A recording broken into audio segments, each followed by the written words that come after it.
Bienvenidos al curso Implementación del Modelo Educativo para la Educación Obligatoria en la Educación Media Superior, la planeación escolar y de aula. Los acompañaremos a lo largo de este curso la doctora Alejandra Pellicers, directora de Investigación y Capacitación a Docentes del COPEMS. Muchas gracias, Roberto. Bienvenidos todos y todas en este curso. Y también tengo el gusto de acompañarlos. Soy Roberto Luna, subdirector de Investigación y Capacitación a Docentes de la misma institución. Uno de los principales objetivos del modelo educativo para la educación obligatoria, al que llamaremos MEPEO, es poner la escuela al centro y transformar la práctica educativa de los planteles. Entonces, como este curso trata de la implementación de este modelo educativo, en los propios planteles, una de las formas de introducirlo es invitarlos a reflexionar sobre el espacio en el que ustedes se encuentran en las escuelas, en su centro de trabajo habitual. Entonces, algunas preguntas sobre las que podemos reflexionar son: ¿cómo es el lugar al que llega usted a trabajar como docente? El lugar físico, el lugar social, el ambiente, etcétera. ¿Qué personas, actividades o materiales lo conforman? ¿Qué pasa en los distintos espacios que hay en esa escuela? Y pensando ahora en su actividad, ¿qué es lo que debe tomar en cuenta usted para dar su clase? ¿Qué debe hacer antes, durante y después de dar su clase? Estas preguntas seguramente van a dar lugar a múltiples respuestas dependiendo de dónde se encuentren ustedes. Hay escuelas pequeñas, grandes, en centros urbanos, rurales, con diferente tipo de población y entorno social, en el que la organización, el proyecto educativo de la escuela varía, y por eso estas respuestas son múltiples, y en ellas usted hace una labor cotidiana que se va dibujando día con día. Entonces vale la pena también reflexionar qué es lo que aportan estas políticas educativas amplias a nivel nacional, como son la Reforma Integral de la Educación Media Superior de 2008 o el Modelo Educativo para la Educación Obligatoria de 2017, qué es lo que aportan a su práctica cotidiana. Esto va a ser una reflexión a la que los invitemos a llevar a cabo a lo largo de todo el curso.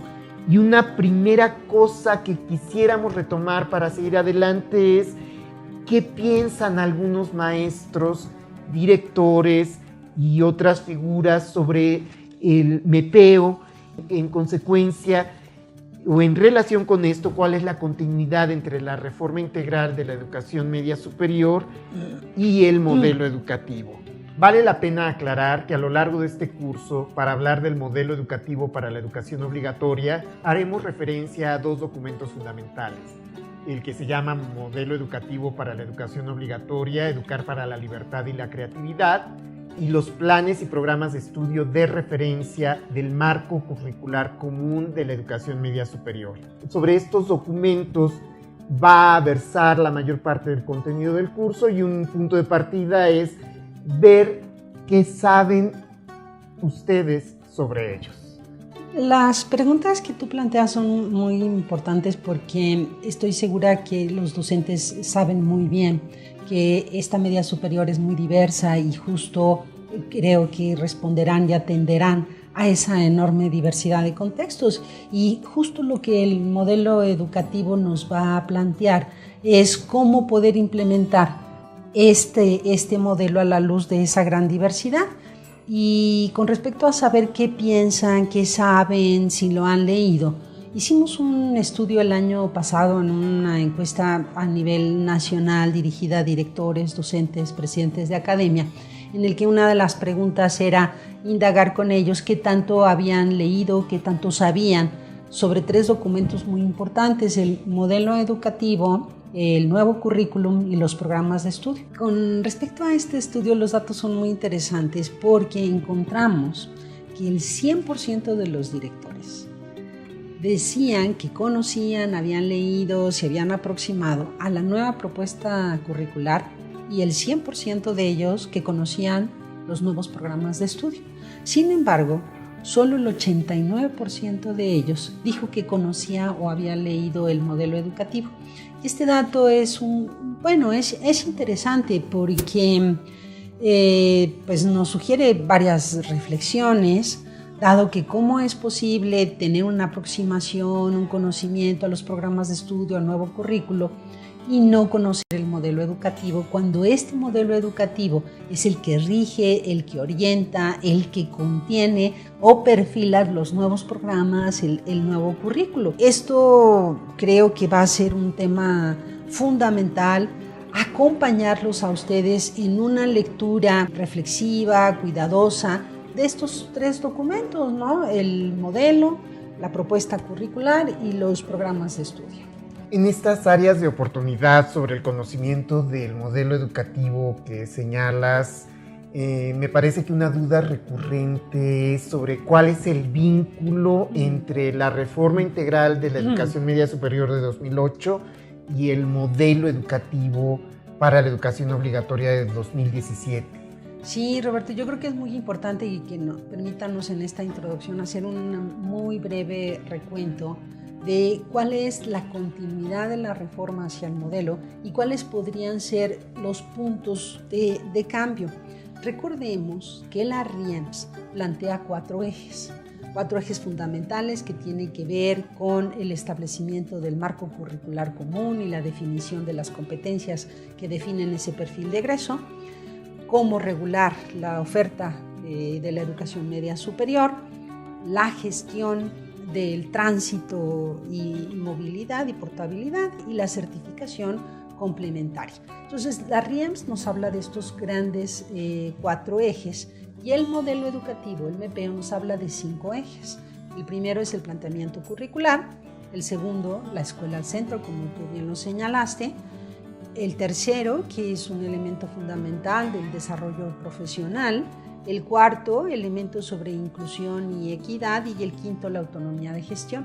Entonces encontramos que en el primer eje de la RIEMS, que habla sobre el marco curricular común, encontramos una continuidad o una línea de relación al primer eje del modelo educativo, que es planteamiento curricular, porque en ambos, tanto para la RIEMS como para el MEPEO, no hay un solo currículum, no hay un solo perfil, y en ambos propuestas se trata de invitar a las dependencias, a los subsistemas, a que hagan una concreción curricular, a que hagan una adecuación de estos planteamientos curriculares, y se define un perfil de egresado, en el caso de la RIEMS, basado en competencias, y en el caso del modelo educativo, basado en los aprendizajes claves o fundamentales. En ambas, en la RIEMS y en el modelo, se trata de que las dependencias hagan una adecuación de sus planes y programas de estudio. ¿Qué requieren estas concreciones, estas adecuaciones, esta definición del perfil? Dependen de un buen trabajo relacionado con el desarrollo y evaluación de las competencias y los aprendizajes. Y ahí es en donde encontramos un punto muy importante de continuidad entre la RIEMS y el modelo educativo. Y por otro lado, para ambas propuestas hay un ingrediente muy importante de trabajo colegiado, es decir, el trabajo colegiado no es un elemento novedoso en el modelo educativo. El trabajo de las competencias no es novedoso. Digamos que tenemos una continuidad porque queremos generar ambientes significativos de aprendizaje que le den sentido a esos procesos de enseñanza-aprendizaje. Entonces uno se preguntaría, ¿en dónde estarían los cambios si tenemos una continuidad? Yo lo anunciaría de esta manera, que el énfasis en la reforma está puesto en la enseñanza basada en un modelo de competencias, mientras que en el modelo educativo se le da prioridad a la didáctica centrada en los aprendizajes claves sin excluir el enfoque por competencias. Me parece que el modelo reformula la manera en cómo quedan enunciadas las competencias en la reforma para ayudar a los docentes a este proceso de concreción, a este proceso de evaluación de los aprendizajes esperados. Y aquí tenemos, no es un cambio, pero es una precisión, un enfoque que centra la atención en los aprendizajes claves. En ambas tenemos un énfasis en el trabajo colaborativo, en la formación continua de los docentes y en poner al estudiante al centro. Y un énfasis importante en el modelo educativo apunta al desarrollo de las habilidades socioemocionales y a las competencias para la vida. Algo que tienen en común estas dos propuestas es que plantean una visión integral de los procesos educativos. Miran lo que sucede en el sistema educativo en su conjunto, lo que sucede en los planteles, la interrelación entre directivos y docentes y, por supuesto, lo que sucede dentro del salón de clases, ¿no? Y por eso plantean estos ejes que tratan de cubrir todo este panorama. Vale la pena resaltar que nuestro curso va a centrarse en el primer eje, el de planteamiento curricular, ¿sí? Al tratar de esos contenidos relativos al planteamiento curricular, haremos referencia también a los otros 4 ejes del MEPEO, de manera tangencial porque no puede dejar de estar interrelacionado todo. También es importante resaltar que nuestro propósito es apoyar a los docentes a implementar el MEPEO en las aulas, fundamentalmente para apoyarlos en sus prácticas de enseñanza. Sin embargo, planteando esta complejidad que contempla el MEPEO, estas interrelaciones, puede valer la pena preguntar ¿qué significa implementar el MEPEO en las aulas?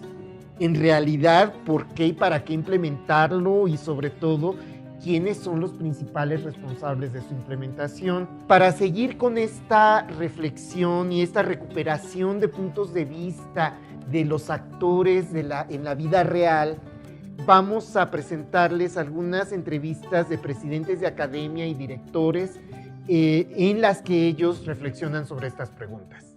El nuevo modelo educativo tiene muy buenas expectativas. Está colocando un nuevo eje, un eje que a lo mejor yo no había observado, que es el de equidad y igualdad. Por ahí me llama mucho la atención.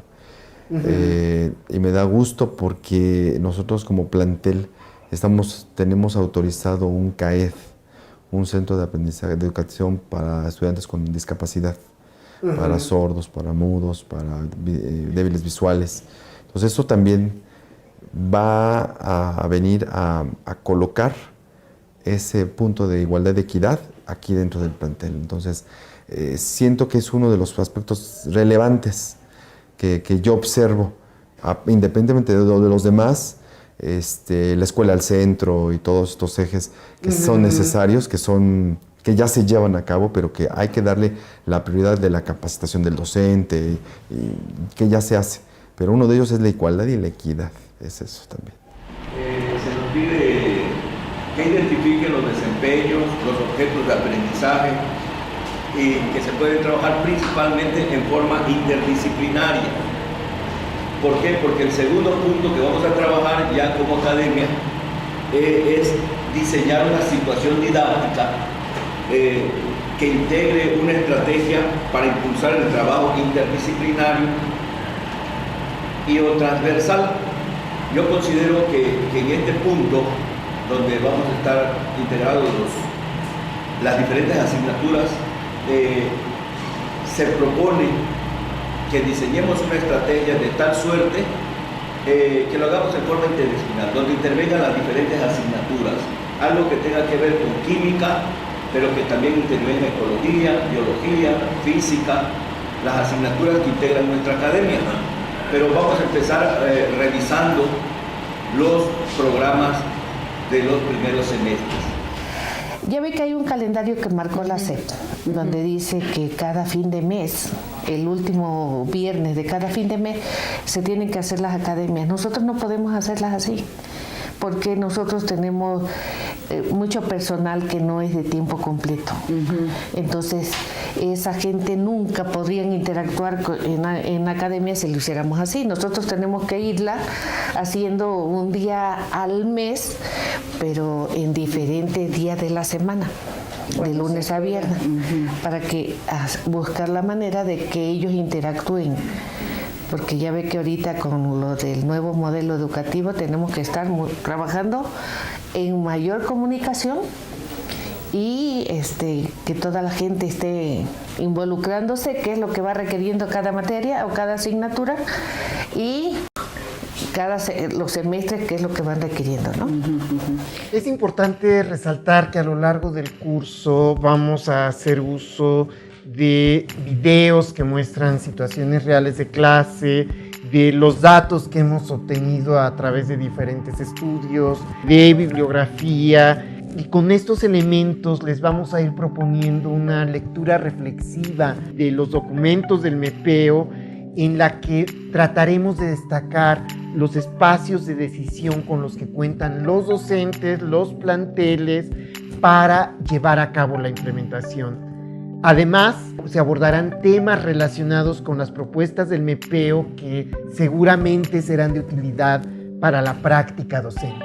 Sí, quiero reforzar esto que hablas de los espacios o márgenes de acción, debido a que hay que recordar y tener siempre presente en este curso que los planes y programas de estudio son de referencia.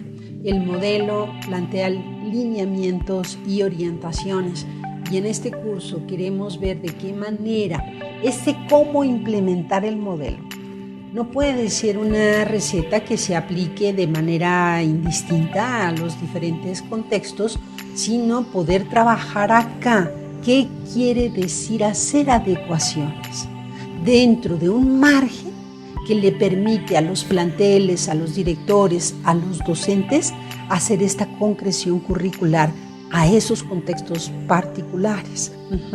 Entonces, ¿cuáles van a ser esos márgenes de autonomía con la que cuentan los planteles para adecuar programas, para diseñar situaciones, para elaborar rúbricas, para evaluar a sus estudiantes? Eso es algo que vamos a tratar en los siguientes módulos de este curso. Para intentar ir aproximándonos a responder estas preguntas de cuáles son los márgenes de acción que le toca a cada DIM, a cada plantel, vamos a ver 2 videos en los que los profesores de biología tratan el mismo tema sobre la energía y quizá nos invitan a reflexionar qué significa adaptar programas de estudio o hacer concreciones curriculares para aproximarnos a entender o a analizar en qué consisten estos márgenes de acción para adaptar programas de estudio en las aulas. Veamos estos 2 videos. Entonces, nuestras células necesitan energía. ¿Y qué energía necesitan? El ATP. ¿Qué es el ATP? ¿Han escuchado sobre el ATP? ¿Sí? ¿Qué es el ATP? A ver. ¿No?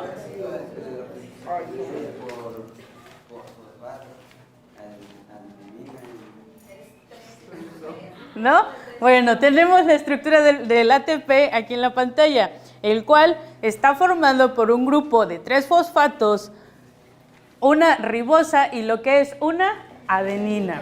Esa es la estructura del ATP y esa es la energía que nosotros o que nuestras células necesitan para realizar las funciones. ¿Quedamos claros? Sí. Bueno, entonces, nosotros ya sabemos que necesitamos energía, pero ¿cómo lo hace? ¿Sabemos cómo lo hace? No. Entonces, a ver, Giovanni, tengo un ejemplo. ¿Lo puedes leer, por favor? Estructura del ATP. Cuando se trabaja para ganar dinero, se podría decir que esta energía está simbólicamente almacenada en el dinero ganado. ¿Entienden el ejemplo? ¿Sí o no? A ver, ¿qué me puede dar el ejemplo de lo que acaban de leer? A ver, Giovanni. Pero como nosotros, como producimos energía, las debemos de ir renovando. Ok, ¿y cómo lo hacemos? Pues consumiendo proteínas. Ok, el ejemplo que tenemos ahí es de una moneda. ¿Por qué una moneda? Porque al ATP se le conoce como la moneda de energía. ¿Por qué? Porque vamos cambiando, la vamos cambiando. Hemos empatado esta primera sesión con una situación didáctica. La hemos titulado ¿qué es la energía? ¿Cómo influye en el medio biológico, en la salud? ¿Y qué importancia tiene? Para ello, encontramos una nota periodística de hace algunos meses cuyo encabezado decía: aumenta la diabetes en los jóvenes, el sobrepeso y la obesidad en el factor de riesgo. De cada 100,000 personas, 82 mueren por este mal. ¿Cómo resolveríamos esta problemática planteada desde el punto de vista real? Para ello nos hemos planteado algunas preguntas. ¿Qué es la energía y de dónde la obtenemos? ¿Para qué se requiere la energía a las células, los tejidos y el organismo? ¿Cómo obtienen las plantas la energía para vivir? Hay que recordar que todos los seres vivos requieren de energía contenida en los alimentos que consumen, principalmente en carbohidratos. Estos dos maestros están tratando el tema del ATP en las células de los seres vivos y es posible observar que usan estrategias distintas. La maestra entra directamente al tema y para eso hace una comparación entre el ATP y el dinero, ¿no? Como los recursos que tenemos las personas para desarrollar nuestras actividades. Y el otro maestro lo que hace es plantear un contexto relacionado con la vida cotidiana, que es la diabetes como una enfermedad recurrente entre los mexicanos. Y son dos formas distintas. Uno entra directamente en el tema, otro plantea un contexto y dentro de él busca darle sentido al contenido. En ese sentido, vale la pena resaltar que el MEPEO no forza a los maestros a que aborden los contenidos de una misma manera. Plantea más bien que puede haber un importante margen de libertad de cátedra en la que los docentes puedan tomar decisiones para contextualizar su enseñanza de acuerdo con diferentes elementos, entre ellos las características de los alumnos, las fuentes de información disponibles, entre muchos otros, ¿no? Lo importante es la creatividad para diseñar ambientes favorables de aprendizaje, porque no todos los alumnos aprenden lo mismo, al mismo ritmo, al mismo tiempo, pero sí es importante cumplir los objetivos planteados institucionalmente. En ese sentido, el MEPEO sí establece algunas condiciones que debe cumplir el trabajo de los docentes en las aulas. Algunos de los puntos son los siguientes que abordaremos a lo largo del curso y profundizaremos en ellos tanto como sea necesario.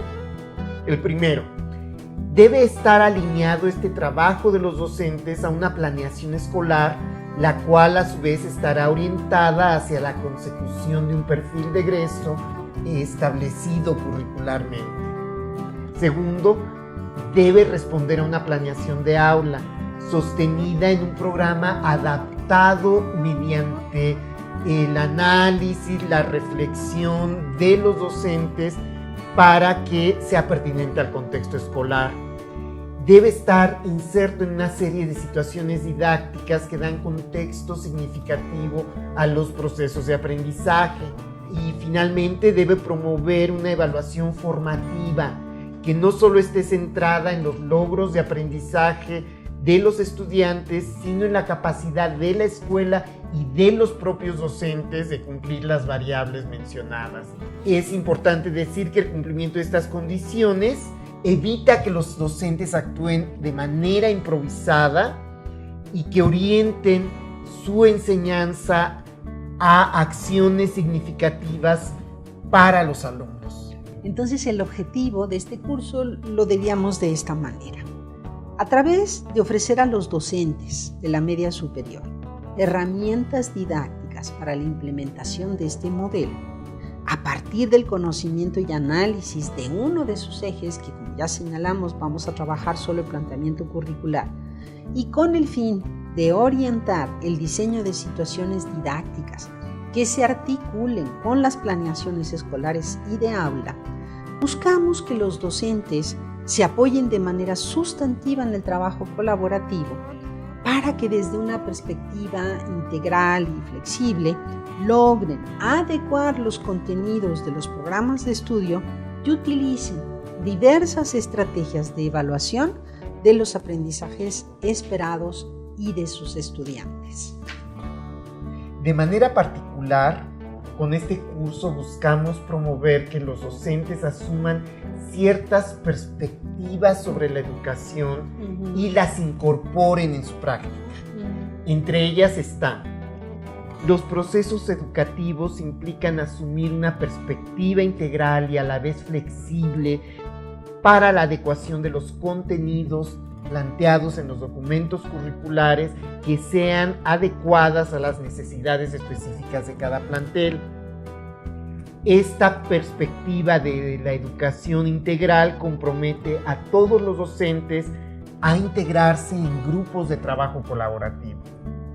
El diseño de situaciones didácticas, por otra parte, debe considerar esta perspectiva integral y tener presente de manera simultánea tanto el perfil de egreso del estudiante de la educación media superior como los propósitos generales y específicos de cada programa de asignatura. Es decir, tiene que tener una perspectiva integral de la propuesta curricular desde sus finalidades más amplias hasta el contenido puntual que está trabajando, como el ATP que vimos en los maestros de biología. Y por eso el éxito en el desarrollo de las competencias genéricas y disciplinarias de los alumnos depende de la responsabilidad y el compromiso de cada docente para incorporar la transversalidad y la interdisciplinariedad de los contenidos centrales entre distintos campos de conocimiento, así como para trabajar a profundidad los contenidos específicos de cada asignatura, vinculándolos con los contenidos centrales. Es decir, al ver un contenido específico, hay que vincularlo con lo que se ve en diferentes áreas del conocimiento, en diferentes asignaturas, pero también, por lo menos el maestro tiene que tener una visión profunda de lo que implica el contenido para saber cuáles son los desafíos que pueden enfrentar los estudiantes, los ejemplos que puede incorporar, entre muchos otros aspectos. Sí, y entonces una de las propuestas del modelo, porque ya iremos leyendo este documento y veremos que no hay una, hay muchas, pero una de ellas que señala incorporar la transversalidad y la interdisciplinariedad, quiero señalar desde ahora que es el espacio privilegiado para reflexionar cómo podemos adecuar programas de estudio. Es a la luz de la transversalidad y la interdisciplinariedad que está ese margen de acción para adecuar los contenidos. Y finalmente, solamente queremos retomar que el curso está distribuido, está pensado para trabajarse en 40 horas de trabajo, repartidas en 5 módulos, incluida esta introducción, y cada módulo durará aproximadamente entre 50 minutos y 1 hora de trabajo con nosotros, y tendrá un paquete de actividades que estarán disponibles en la plataforma, y ese paquete de actividades les requerirá por módulo 7 horas de trabajo. De tal forma que tenemos 5 módulos de 5 horas de trabajo en este programa, más 7 horas en cada módulo de trabajo individual. Nosotros ofreceremos, ¿verdad?, información esencial, proponiendo ejemplos, proponiendo actividades, análisis de documentos. Y haremos mención, cuando sea necesario, al trabajo individual de ustedes. Al final de cada módulo encontrarán un conjunto de reactivos de opción múltiple que recibirán una realimentación inmediata, y este conjunto de reactivos será la base para la acreditación de este curso. Estos reactivos harán referencia en su mayoría a las actividades que estuvieron realizando a lo largo de todo el curso. Y finalmente, para que quede el panorama de cuál es este curso y sus 5 módulos, el primer módulo se llama la planeación escolar y de aula y nos interesa particularmente centrar la distinción entre el tipo de planeaciones que requiere el trabajo entendido en una amplia comunidad, como el trabajo que tiene que hacer el docente al interior de un aula con sus estudiantes. Y este será el primer módulo. El segundo módulo se llama el papel de los cuerpos colegiados en los procesos de enseñanza-aprendizaje y seguramente en la mayoría de los planteles existen estos cuerpos colegiados, pero nuestro interés de abordar en este módulo es cómo orientar el trabajo colegiado que apoye estos procesos de enseñanza-aprendizaje para cada uno de los docentes. El tercer módulo se llama el sentido de los aprendizajes clave desde el modelo de enseñanza por competencias y retomaremos a la luz de la continuidad de la RIEMS y el MEPEO cómo anclar la idea de la evaluación de las competencias desde la definición de los aprendizajes claves y esperados. El cuarto módulo se titula Cómo diseñar situaciones didácticas, escolares y de aula, y nos importa particularmente compartir con ustedes cómo la situación didáctica es el contenedor que le va a dar forma a la concreción de estos contenidos en el aula.